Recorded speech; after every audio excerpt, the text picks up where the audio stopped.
Hi friends, எப்படி இருக்கீங்க? நல்லா இருக்கீங்களா? நான் இன்னைக்கு எங்கே வந்திருக்கேன்னா, ஸ்ரீ மகா மாரியம்மன் கோயில், சிங்கப்பூரில் யூசுன் வட்டாரத்தில் இருக்கிற ஸ்ரீ மகா மாரியம்மன் கோயில் தான் வந்திருக்கிறேன். கிட்டத்தட்ட ஒரு 2 மாதத்திற்கு முன்பு மாரியம்மன் கோயில் கும்பாபிஷேகம் நடந்தது. மிக சிறப்பாக இருந்தது.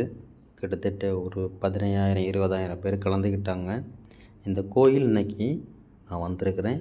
எல்லோரும் சேர்ந்து பார்ப்போம் எப்படி இருக்குன்ட்டு. கோயிலின் உச்சியில் ஓம் சக்தி அப்படின்ட்டு ஒரு பலகை வச்சுருக்காங்க. அப்புறம் நம்ம கோயிலுக்கு வரணுன்னா கத்திபை மாட்டி மாட்டி சென்டரில் நம்ம கோயில் இருக்குது. கிட்டத்தட்ட ஒரு 800 மீட்டர் தொலைவு தான். கோயில் முன் பக்கத்துலேயே பஸ் ஸ்டாப் இருக்குது. இது முந்தைய கோவில் மண்டாய ரோட்டில் இருந்திருக்கு 1930. இப்போது ஈசன் வட்டாரத்தில் இருக்குது. மாரியம்மன், முருகர், விநாயகர் அப்படி வச்சு ஆர்ச் இருக்குது ஃப்ரண்டில். அதை அப்படியே உள்ளே போனால் கோயில் எப்படி இருக்குன்னு பார்ப்போம். சூப்பராக இருக்குது. ரைட் சைடில் மகா மாரியம்மன் இருக்காங்க. அப்படின்னு லெஃப்ட் சைடு பார்த்திங்களா 18ஆம் படி கருப்பசாமி 18 அடி உயரத்தில் இருக்கார். சூப்பராக இருக்குது. நாளான் வேலைக்கு போகும்போது கோயிலில் சாமி கும்பிட்டு போவேன். அப்போ போகும்போது நமக்கு தெரியும், நம்ம தெய்வம் காட்சி தர்ற மாதிரி முன் முகப்புலேயே வச்சுருக்காங்க மாரியம்மனை. அது அடுத்து பக்கத்திலே லெஃப்ட் சைடில் 18ஆம் படி கருப்பசாமி கம்பீரமாக இருக்காப்புல. சிங்கப்பூர்லேயே இந்த 18ஆம் கருப்பர் தான் உயரமாக இருக்கார். இது இப்போ தான் நிறுவப்பட்டிருக்கு. அவ்வளோ அருமையாக இருக்கார். நம்ம பஸ்ஸில் காரில் போகும்போது ஃப்ரெண்ட்லேயே தெரியும். அங்கே வேலைக்கு போகும்போது வரும்போது அப்படியே பார்த்துட்டு சாமி கும்பிட்டுட்டு போயிட்டே இருப்போம். கோயிலுக்கு இன்னைக்கு தான் டைம் கிடச்சிது. அதனால் இன்னைக்கு கோயிலுக்கு வந்தேன். அது பக்கத்தில் சின்னதாக ஒரு கருப்பசாமி வச்சுருக்காங்க. நம்மளை காக்கும் எல்லை சாமி. நீங்கள் எல்லா அம்மன் கோயிலையும் பார்த்தா தெரியும், வெளியே கருப்பசாமி வச்சுருப்பாங்க. அதே மாதிரி இந்த கோயிலில் கருப்பசாமி, கருப்பர் அப்படின்ட்டு வச்சுருக்காங்க. அடுத்து கோயில் கோபுரம், ராஜகோபுரம் சூப்பராக இருக்குது. தங்க கோயில்னு சொல்லுவாங்க இந்த கோயிலை. ஈசன் வட்டாரத்தில் மொத்தம் 3 கோயில்கள் இருக்குது. ஒன்று மாரியம்மன், பாலசுப்ரமணிய கோயில், வீரமுத்து முனீஸ்வரர் 3 கோயில் இருக்குது. நேரே பார்த்தா மாரியம்மன் தான். இதுதான் கோயிலோட உள்புறம். சூப்பராக இருக்கா? எப்பவும் கூட்டம் இருக்குது. நான் ஆடி மாதம் கடைசி நாள் போயிருந்தேன். அப்போ இவ்வளோ மக்கள் வந்திருந்தாங்க. கோயில் உள்புறம் இதுதான். எல்லா தெய்வமும் இருக்குது இந்த கோயிலில். கோயிலோட நடதிறப்பு காலையில் 6 மணிலேருந்து மதியம் 12 மணி வரை. அதற்கு பிறகு மாலையில் 6 மணிலேருந்து நைட்டு 9 மணி வரை. வெள்ளி செவ்வாய் மட்டும் காலையில் 6 மணிலேருந்து 12 மணி வரை. அப்புறம் 5:30லேருந்து 9 மணி வரை கோயிலோட நட திறந்திருக்கும். எப்போனாலும் கோயிலுக்கு வரலாம்.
தீபாதரனை பார்த்தாச்சு. அடுத்து நம்ம விஸ்வநாதர், விசாலாட்சி அம்மன் இந்த கோயில் இருக்குது. கருவறை, அதாவது மாரியம்மனுக்கு இடது பக்கத்தில் விஸ்வநாதர், விசாலாட்சி அம்மன் இருக்காங்க. அதுக்கு அடுத்து விநாயகர், ரைட் சைடில் முருகர் இருக்கார். மகா மாரியம்மன் கோயில் 1930 இந்த கோயில் ஆரம்பிச்சிருக்கு. அதாவது சிங்கப்பூரில் முன்னாடி விவசாயம் பண்ணிகிட்டு இருக்கும்போது அந்த மண்டாய் எஸ்டேட் ஏரியாவில் ரப்பர் வேலை பார்த்துட்டு இருந்தவங்களால் இந்த கோயில் உருவானது. அங்கேருந்து படிப்படியாக நவண்டு ஒவ்வொரு இடமங்கள்லாம் மாறி இப்போ வந்து ஈஸ்வன் வட்டாரத்தில் இருக்குது. கோயில் பிரம்மாண்டமாக 2000 சதுரடியில் சூப்பராக இருக்குது. நிறைஞ்ச மனசு உனக்கு தாண்டி மகமாயி உன்ன நினைச்சு போட்டா கெடுதலெல்லாம் சுகமாயி மறைகளும் இதை சொல்லுமடி மகமாயி கண்ணில் தொட்டியங்குளம் தெரியுதடி மகமாயி. இந்த கோயிலில் வந்து சீனிவாச பெருமாள் அப்புறம் வந்து தேவி ஸ்ரீதேவி 2 பேரும் சேர்ந்து காட்சி தருகிறாங்க. அவங்களுக்கும் ஒரு சன்னதி இருக்குது இந்த கோயிலில். அதற்கு பிறகு வந்து நம்ம ராமர், லட்சுமணர், சீதை, ஆஞ்சநேயர் மேலே மண்டபத்தில் இருக்காங்க. அதை நேர் கீழே பார்த்திங்கன்னா ஆஞ்சநேயர் இருக்கார். அதுக்கு அடுத்து வந்து தட்சிணமூர்த்தி அவர்கள். சிவன் கோயில் இருந்தாலே தட்சிணமூர்த்தீஸ்வரர் இருப்பார், குரு பகவான் என்று சொல்லுவாங்க. ஆனால் 2 வெவ்வேறுன்னு சொல்லுறாங்க. அது எப்படின்னு சரியாக தெரியல. ஆனால் நான் குரு பகவானும் தட்சிணமூர்த்தீஸ்வரும் ஒன்று தான் நினைக்கிறேன். நீங்கள் எப்படி நினைக்கிறேன்னு தெரியல. அதுக்கு அடுத்து பார்த்திங்கன்னா கோயிலிருந்து நம்ம ஐயப்ப சுவாமி இந்த கோயிலில் இருக்குது. இந்த கோயிலில் அதிகமான தெய்வங்கள் இருக்குது. பிரக்கேத்த தேவி இவங்க. சிங்க முகத்தோட அம்மன் காட்சி தருவாங்க. அவ்வளோ அழகாக இருக்குது பாருங்கள் தாய். இந்த கோயிலில் வந்து அதிக தெய்வங்கள் இருக்குது. சரஸ்வதி, துர்க்கை அம்மன், பெரியாச்சி அம்மன், நாகராஜர் அப்படின்னு நிறைய தெய்வங்கள் இருக்குது. நீங்கள் அப்படியே பார்த்துட்டே இருங்க. இந்த கோயிலை வந்து ஈஸ்வன் வட்டாரத்தில் தங்க கோயில்னு சொல்லுவாங்க. ஏன்னா அந்த கோயில் தகாத கரண்டு தங்க கலரில் தான் இருக்கும். பார்த்தாலே சூப்பராக இருக்கும். இந்த வட்டாரத்தில் நம்ம மகாமாரியம்மன் வந்து அருள் புரிகிறாங்க. இந்த ஏரியாவில் நம்ம ஆளுக்கு, அதாவது தமிழர்களும் அதிகமாக இருக்காங்க இந்த ஏரியாவில் வந்து. இப்போ பார்த்துட்ருக்கிறது வந்து பெரியாச்சி அம்மன். சிங்கப்பூரில் எல்லா கோயில்கள்லேயுமே அதிகமாக பெரியாச்சி அம்மன் இருக்காங்க. இது வந்து நாகராஜர், நாகக்கன்னி, நாகராஜர் 2 பேரே இருக்காங்க. இந்த கோயிலில் வந்து தினமும் விசேஷ நாள் தான்.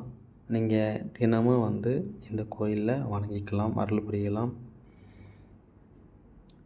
இது வந்து பைரவர், காலப்பைரவர் மங்களம், அதேமாதிரி பைரவர். இது நம்ம இந்துக்களோட பண்டிகை, அதே மாதிரி இந்துக்களோட கலாச்சாரம், இந்துக்களோட தெய்வங்களோட நல்ல நாட்கள், சிறப்பு பூஜைகள் எல்லாம் உண்டு.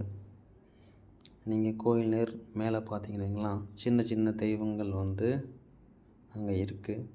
எல்லா தெய்வத்தோட சிலைகளும் அங்கே மேலே இருக்குது. நம்ம ஃபோன் அந்தளவுக்கு குவாலிட்டி பத்தாது. பார்க்குறதுக்கு அவ்வளோ அருமையாக இருக்குது பாருங்கள், சூப்பராக மேலே. இது வந்து நம்ம நேரே கொடியம்பத்தினர் மேலே பார்த்தா அந்த மாதிரி இருக்குது. சூப்பராக இருக்குது. எல்லாவுடைய தெய்வத்தோட சிலையும் இருக்குது. கோயிலோட வெளியே நம்ம நவக்கிரகங்கள் அப்படின்னா என்னென்னா, மனிதன் வாழ்க்கை, உடல் மற்றும் மனதை இயக்கும் 9 முக்கிய வானவியல் மற்றும் தெய்வீக சக்திகளாகும். சூரியன் எடுத்துட்டால் உயிர் சக்தி, சந்திரன் எடுத்தால் மனித உணர்வுகள், செவ்வாய் எடுத்துக்கிட்டிங்கன்னா வலிமை, தைரியம் அப்படின்ட்டு ஒவ்வொரு நவக்கிரகங்களுக்கும் ஒவ்வொன்று இருக்குது. கோயிலோட மேலே எப்படி இருக்குன்னு பார்ப்போமா. இது ஏதோ சக்கரை மாதிரி இருக்குது, டிசைன் பண்ணியிருக்காங்க.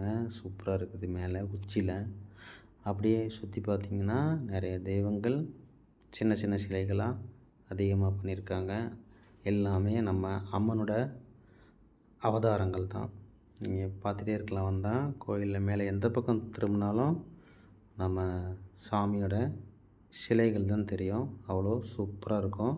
இந்த பாருங்க, நம்ம பணக்கார சுவாமி அப்படி தத்துரூபமாக இருக்கிற மாதிரி இருக்கும். அதுக்கடுத்து இது நம்ம சிவன் பார்வதி, அவரோட வாகனம் நந்தீஸ்வரர் மேலே உட்காந்துருக்க மாதிரி இருக்குது பணக்கார சுவாமி.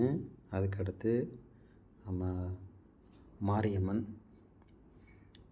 அப்படி பார்த்திங்கன்னா நம்ம விநாயகர் அப்படின்ட்டு எல்லா தெய்வங்களும் இருக்குது. மேலே அப்படியே மேலே பார்த்திங்கன்னா அப்படியே பார்த்துட்டே இருக்கலாம். அவ்வளோ அழகாக சூப்பராக இருக்குது. இது நம்ம ராசி 12 ராசிகள் இருக்குல்ல, அதோட இது அப்படி இருக்குது. இது கோயிலோட வெளிப்புறம் எப்படி இருக்குன்னு பாருங்கள். சூப்பராக இருக்குது. அப்படி சுற்றி பார்த்துட்டே இருக்கலாம். அவ்வளோ அழகாக இருக்குது. சூப்பராக கட்டியிருக்காங்க கோயில். கோயில் நல்லா அமைதியாக சூப்பராக இருக்குது. இங்கே வந்தால் மன நிறைவோட சாமி கும்பிடலாம். இங்கே வந்து அனைத்து தெய்வங்களும் இருக்குது. நம்ம வேண்டப்பட்ட இஷ்டப்பட்ட தெய்வத்தை இங்கே நம்ம வணங்கிக்கலாம். கடைசி ஆடியோட கடைசி நாள் அன்னைக்கு வந்து எல்லோரும் கூழ் கொண்டு வந்தாங்க. அந்த டிஃபன் பாக்ஸில் நம்ம வேப்ப இலையை வச்சுக்கிட்டு அம்மனுக்கு கூழ் எடுத்து கூழ் கொண்டு வர போகிறாங்க. கோயில் உள்பக்கம் எப்படி இருக்குன்னு நீங்கள் இன்னொருக்க பார்த்துடுங்க எப்படி இருக்குன்ட்டு. இப்படி தான் இருக்குது. அதனால் நம்ம இஷ்ட தெய்வத்தை நல்லபடியாக பிரார்த்தனை பண்ணிக்கலாம். அடுத்து நம்ம பார்க்க போகிறது வந்து அம்மனுக்கு வந்து மேளதாளத்தோட கூழ் எடுத்துகிட்டு வரதை நம்ம பார்க்க போகிறோம். அதை நீங்களே பாருங்கள்.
இந்த சிலைகள்லாம் வந்து எங்கே இருக்குன்னா நம்ம கோயில் கருவறையோட சாமியோட கருவறைக்கு மேலே இருக்கிற தெய்வங்களை அதை உள்ளே பார்த்துட்டு இருந்தது. அவ்வளோ சூப்பராக வடிவமைச்சிருக்காங்க. இந்த மேலே பாருங்கள். அடுத்து வந்து கோயிலில் அன்னதானம் வழங்கினாங்க. அதுக்கு நம்ம வரிசையில் நிற்க போயிட்டோம். அடுத்து சாப்பாடு கொடுத்தாங்க, சாப்பிட்டாச்சு. அப்படியே ஒரு கப்பில் கூழ் கொடுத்தாங்க. திருப்தியாக குடிச்சிட்டு வீட்டுக்கு கிளம்பியாச்சு. சூப்பராக இருந்தது கோயில். உங்களுக்கும் பிடித்திருந்தால் ஒரு லைக் பண்ணுங்கள். புதுசாக நம்ம சேனலை பார்க்குறவங்க ஒரு சப்ஸ்கிரைப் பண்ணுங்கள். ஓம் சக்தி பராசக்தி. இந்த இடத்து பக்கத்தில் தான் அடுத்து இந்த இடத்துல ஒரு ஐயப்ப சாமி வரப்போகுது.